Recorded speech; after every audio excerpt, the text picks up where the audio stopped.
సోదరులు అక్కడ ఉంటారు.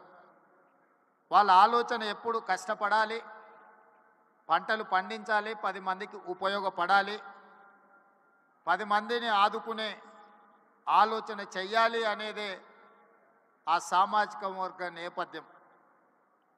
అదేవిధంగా నాకున్న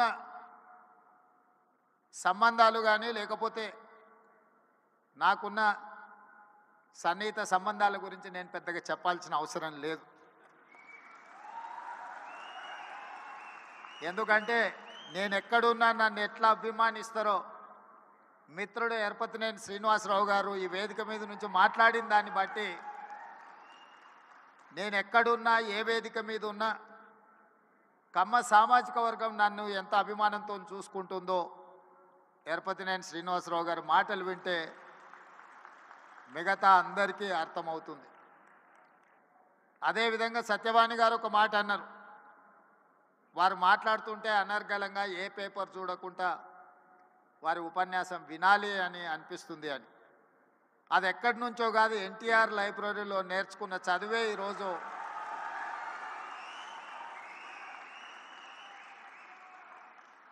ఎన్టీఆర్ లైబ్రరీలో మేము చదువుకున్న చదువు ఇవాళ జీవితంలో ఉన్నత స్థానాలకు రావడానికి ఉపయోగపడ్డదని నేను గట్టిగా అందరి ముందు చెప్పడానికి ఏమాత్రం జంకను. మనం వచ్చిన నేపథ్యం, మన రాణించిన తీరు, మనకు అవకాశం ఇచ్చిన వాళ్ళను తక్కువ చేసి మాట్లాడవలసిన అవసరం లేదు, చిన్న చేసి చూడడము పద్ధతి కాదు. అదేవిధంగా కమ్యూనిటీకి సంబంధించిన గొప్ప గొప్ప వ్యక్తుల గురించి చరిత్ర గురించి మా మిత్రులు చాలామంది చెప్పారు. మిత్రుడు కుసుమ్ కుమార్ గారు ఎన్టీఆర్ కంటే ముందు 52 మంది కమ్మ సామాజిక వర్గం ఎమ్మెల్యేలు ఉండేవాళ్ళు అని అన్నారు.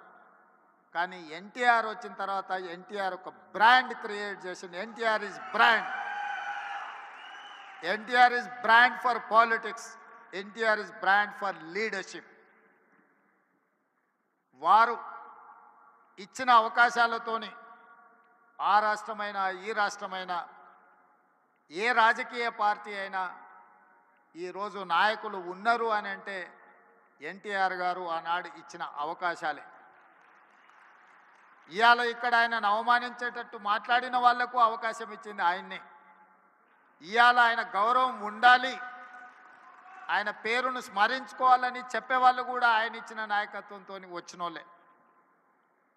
అది ఎన్టీఆర్ లోపము, ఎన్టీఆర్ తప్పు కాదు. ఎన్టీఆర్ అందరికీ అవకాశం ఇచ్చిండు. అవకాశం వచ్చిన వాళ్ళు ఒక్కొక్కరు ఒక్కొక్క రకంగా ఉండొచ్చు, అది వాళ్ళ యొక్క విజ్ఞత. అదేవిధంగా ఎన్జి రంగా, అదేవిధంగా వెంకయ్య నాయుడు, ఈనాడు చంద్రబాబు నాయుడు గారి గురించి నేను చెప్పాల్సిన అవసరం లేదు.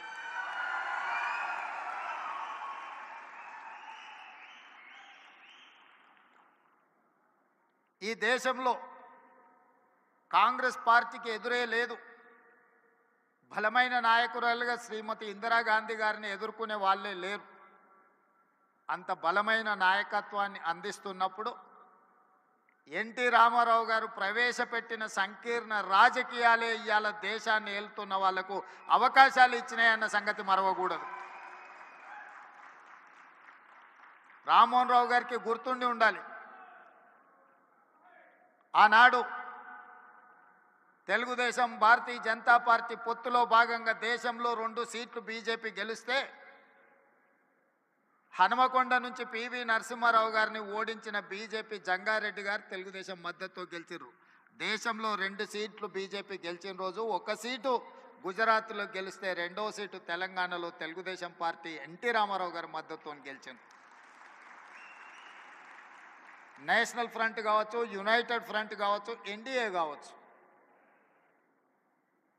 ఎప్పుడెప్పుడు అధికారంలోకి వచ్చినా అప్పుడప్పుడు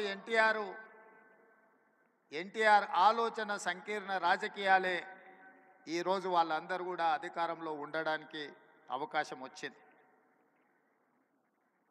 అందుకే ఈరోజు మిత్రులారా, మీరు రాణించే విషయంలో వ్యవసాయం నుంచి డాక్టర్లుగా, లాయర్లుగా, ఐటీ నిపుణులుగా, అమరావతి నుంచి సిలికాన్ వ్యాలీ వరకు మీ కృషిని ఎవరు కాదనలేరు. ఇవాళ సత్యనాదెన్ల నుంచి మొదలు పెడితే చాలామంది కొత్తగా వచ్చే పెద్ద పెద్ద మల్టీనేషనల్ కంపెనీలో సీఈఓలుగా మన వాళ్ళు చాలామంది ఉన్నారు. సరే, అమెరికాలో ఇక్కడ బహిరంగ సభ పెట్టిన దానికంటే పెద్ద ఎత్తున మా తానా సోదరులు సభలు పెడుతుంటారు ప్రతి 2 సంవత్సరాలకు. తప్పకుండా ఇప్పటివరకు ఎప్పుడూ నేను వెళ్తూనే కలుస్తూనే వస్తున్నా.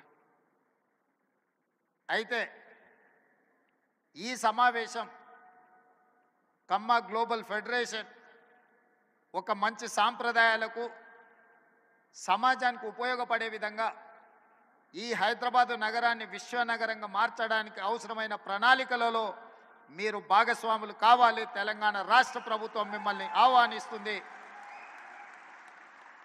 మీలో ఉన్న నిపుణులను, మీలో ఉన్న నైపుణ్యాన్ని అన్ని రకాలుగా ప్రోత్సహించడానికి తెలంగాణ రాష్ట్ర ప్రభుత్వం సంసిద్ధంగా ఉంది. ఎలాంటి భేషజాలు అక్కర్లేదు. హైదరాబాదు నగరం ప్రపంచంతో పోటీ పడాలంటే ప్రపంచంలో రాణించిన కమ్మ సోదరులకు ఇక్కడ అన్ని రకాల అవకాశాలు కల్పించడానికి మా ప్రభుత్వం సిద్ధంగా ఉన్నది అని చెప్పి నేను ఈ వేదిక మీద నుంచి విజ్ఞప్తి చేస్తున్నా. మాకు భేషజాలు లేవు. కులం, మా కులాన్ని మేము అభిమానించుకుంటాం. మేము ఇతర కులాలను గౌరవిస్తాం.